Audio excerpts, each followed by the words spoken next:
Hey guys, this is Titan and I welcome you to episode 36 of my Cities Skylines series Vedastein. Now we are in quite a different location as compared to the last two episodes. Today we are actually back into the city of Vedastein itself, as I sort of found out what I said previously in episode 30 that the municipality of Vedastein is done and it's only the surroundings from now. Turns out that wasn't quite the case. There is still this little bit left here, and that is the topic for the next few episodes of this series.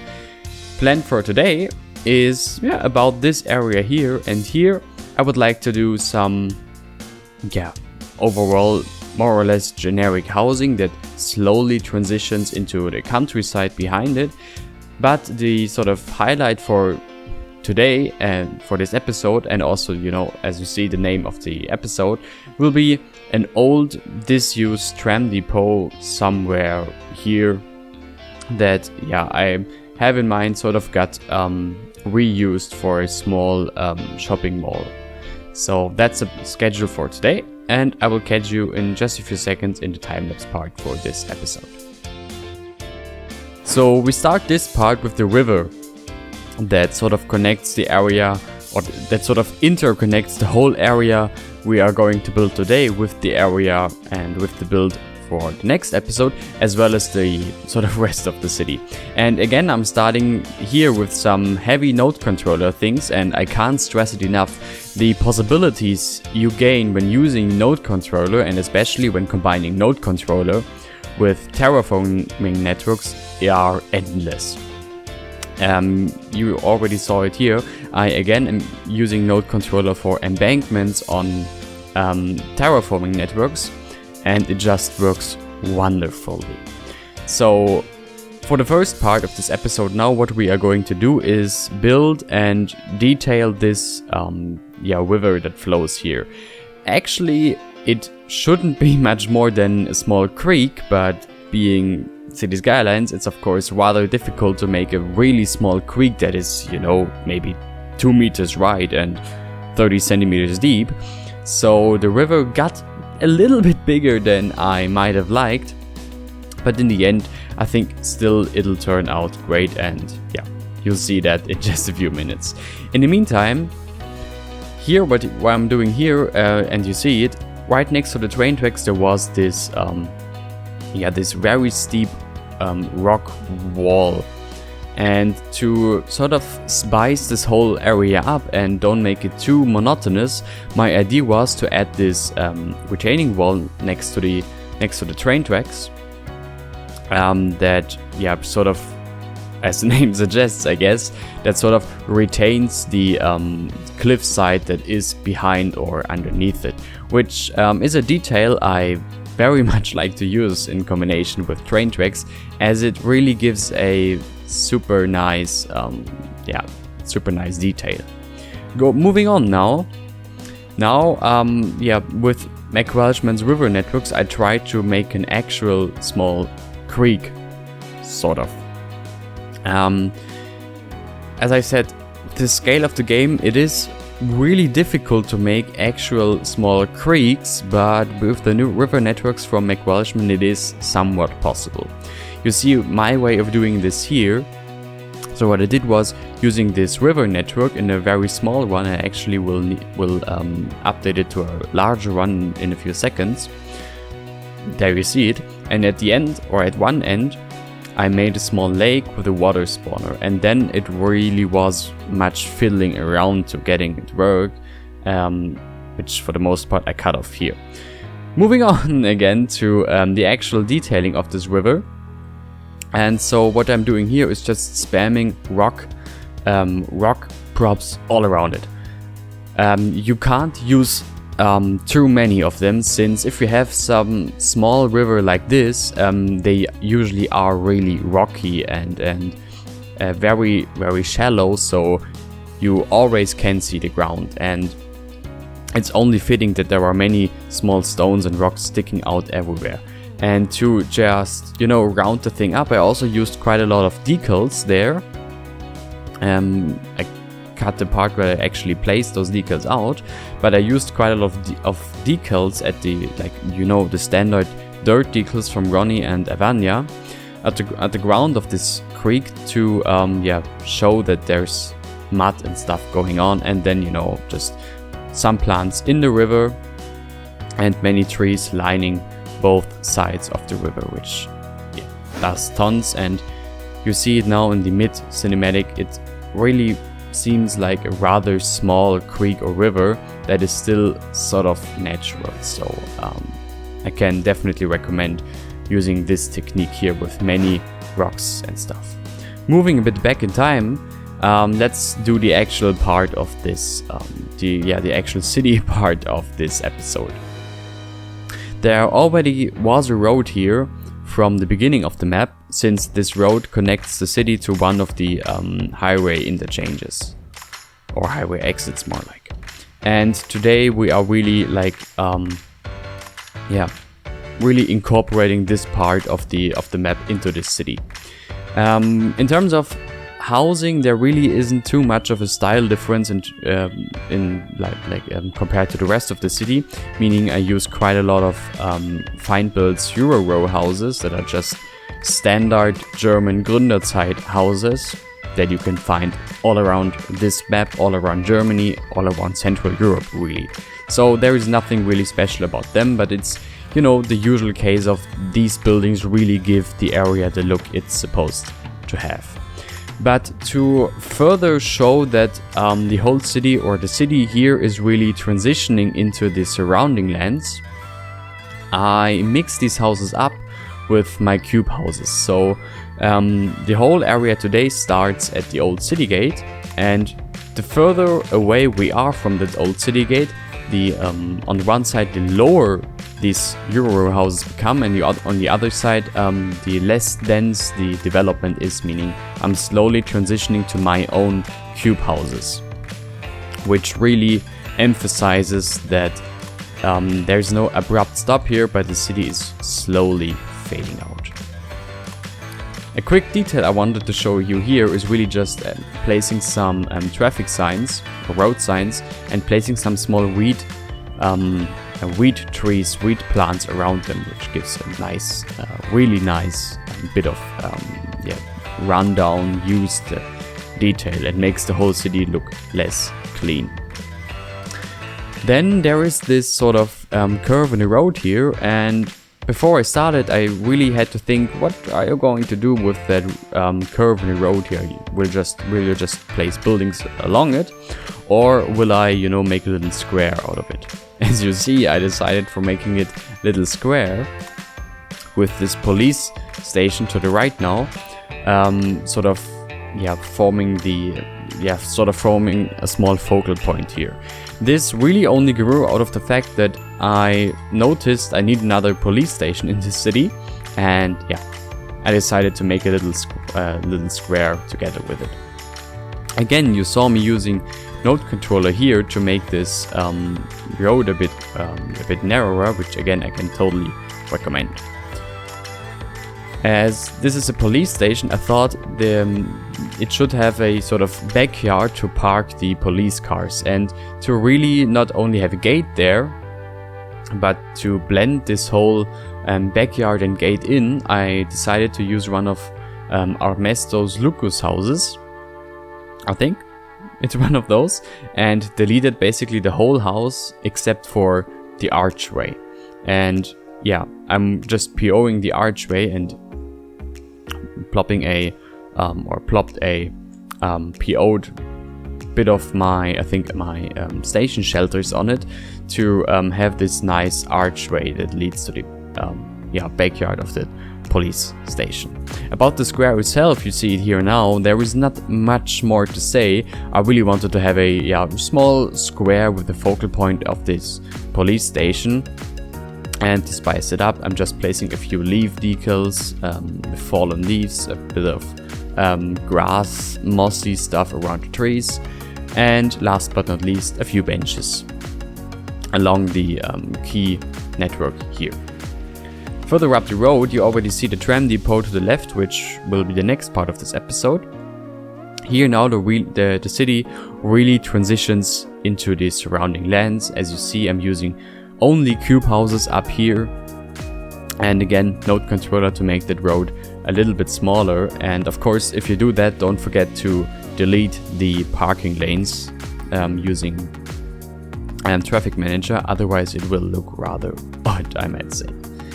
Last part for this central area of this episode is the, as I already mentioned, backyard of the police station with some cars and stuff. Again, for this episode, I cut all of the backyard detailing, except for this one, I guess, all of the backyard detailing out of the episode, since, as I said previously, it's really not necessary to show it again and again and again and again and again. Here we are. This is the sort of centerpiece, or the central piece, more like, of this episode, and I tend really say I quite like it.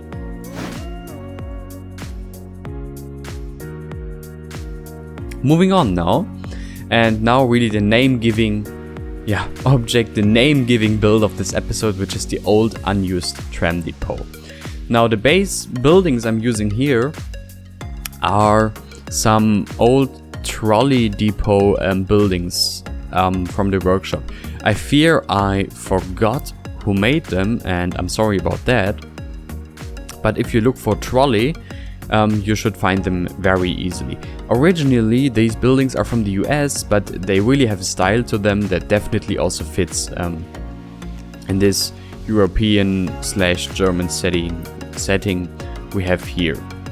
So the story behind this is really just that the city of Vedastein used to have a tram line, or multiple tram lines, I guess, but they were abandoned already before the war, and so for the most part of the 20th century, this whole complex here just fell in ruins, and it was only like 10-15 years ago that it was sort of rediscovered, and then consequently turned into this small modern shopping facility, which is something that you can see quite a lot of times in not only Germany, but I suppose also other European countries.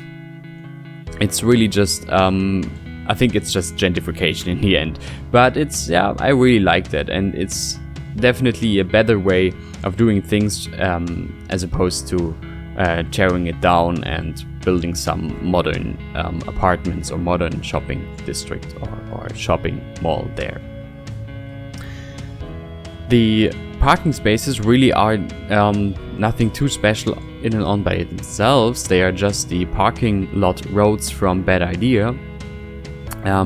But instead of using the parking spaces that come with these parking lot roads, I instead use the parking spaces with the small dots by Avanya, because I'm using the curb mode, higher curb mode from Ronnie, something along the lines of that it's called, and because of that, the parking spaces that come with the parking lot roads don't work properly anymore, meaning they sink into the ground, and as a result I just switched the actual parking lot asset there.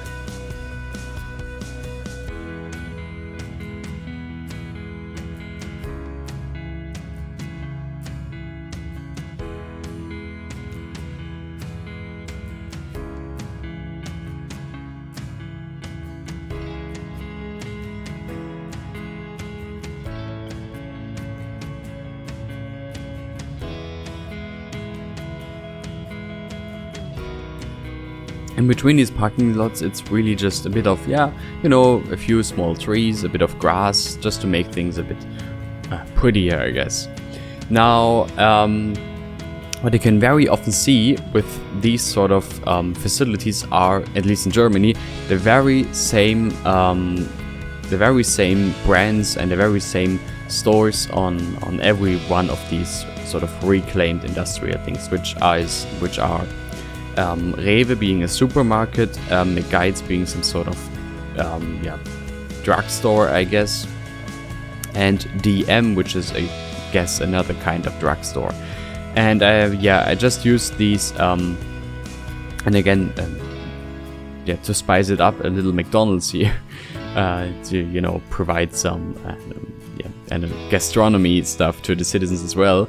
But it's really just very generic stores that you can see very, very often on these, I guess, gentrified and reclaimed facilities. To further emphasize that it used to be a tram depot, I wanted to have a clock there. Didn't have a clock asset, so what I did was using some unreleased but imported stuff from Findbuild, and yeah, using PO, as you saw a few seconds ago, adjusted that. At the back of this whole tram depot, or previous tram depot, I wanted to have some loading bays for yeah, just, you know, realistic version, or yeah, realistic reasons, I guess, to make it more realistic. And about those as well, there is they aren't too special in and on by themselves, but of course adding them is a very important detail. Just as you see here, some stains cluttered around to, yeah, you know, it's a modern gentrified area, but still it is used. And to make my whole city not look, you know, brand new and like taken straight out of a fairy tale, I just like to use dirt decals and stain decals all around to make it look not like a model railway, but like a, you know, actual realistic city. Same goes for the loading bays, after all, that are here to reflect that it's an, you know, actual city and not a model railway that only focuses on the beautiful sides. Now, the last remnants of this tram depot now are these tram tracks. I'm using the tramway tram tracks from Purex here, that yeah, look really amazing. And yeah, I'm using them to really show that this used to be an old tram depot. It's not used anymore, but you know, for design purposes, some of these rails were kept in the ground to yeah, to show just the history of this place. And it's definitely a very, very nice little detail there. And you can see how this whole parking lot and the tram depot itself turned out. I myself am quite yeah, satisfied with how I managed to sort of realize the idea I had in my brain there. Last part for today. Now, Vedastein is a city in East Germany, and as is common here in East Germany, I guess, there are a lot of these Soviet yeah, block buildings, I guess. They are made from prefabricated pieces. Plattenbau in Germany, which, yeah, I guess would be plate building, literally translated. They're just apartment buildings built by the communist government of the GDR in the 1960s and 70s, I think all the way into the 1980s. And they, yeah, here in this location, they really just start the theme for the area we are here right now, which is the let me think, the east of the city. They sort of start transitioning into the large Plattenbau area that I planned for one of the next episodes. And they are also like sort of the at the border of the city here. So what we are detailing now is really the entrance to the city if you come from the east/eastern highway exit. So this is here. And yeah, as a to add a little bit of detail to that city entrance here, I placed a gas station, which is really common, of course, in city entrances close to the highway. Now, when I said previously I cut all the backyard detailing out, I think I lied a bit. Because as you see, this part I included in the final video, and it is sort of the backyard detailing of the Plattenbau buildings here. Because that is something I think never did before on screen, so it's, in my opinion, it was definitely necessary to show how to how to detail these buildings in a realistic and authentic way. And that is usually that at the front of them, as you saw a few seconds ago, at the front of them they usually are very small pieces of grass or planters that, and I will include that in a few seconds as well. These planters in front of the buildings usually then have some small bushes or small trees, some flowers to make this whole street look less monotonous, but just, you know, more enjoyable by having some plants. Because contrary to what many people think or want to believe or want to think, these communist districts aren't all grey and you know, bad to live in. They are actually quite nice to live in. I grew up in one of those myself, and they really try to while the buildings themselves are of course not like architecturally pleasing to the eye, they are quite nice to live in. And you see it here, they usually have some very large and very green backyards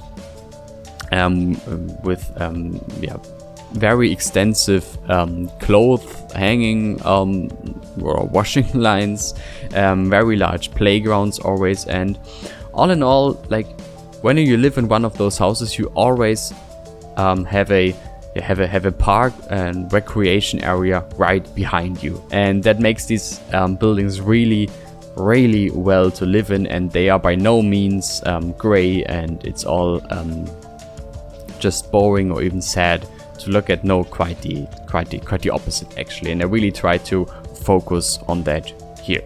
Now that's it for this episode 36 of my series Vedastein. I really hope you liked the whole video as well as the end result now, and if you did so, you know, don't forget to like the video, don't forget to write a comment if you have any further critiques or suggestions, and of course don't forget to subscribe to my channel to keep on track with this city. You can, and I encourage you to join my Discord server where you can discuss with me or others to follow my works, and of course if you really want to support me, you can join my Patreon, the link is in the description. And of course a huge thanks to the people who already support me on Patreon, you are amazing.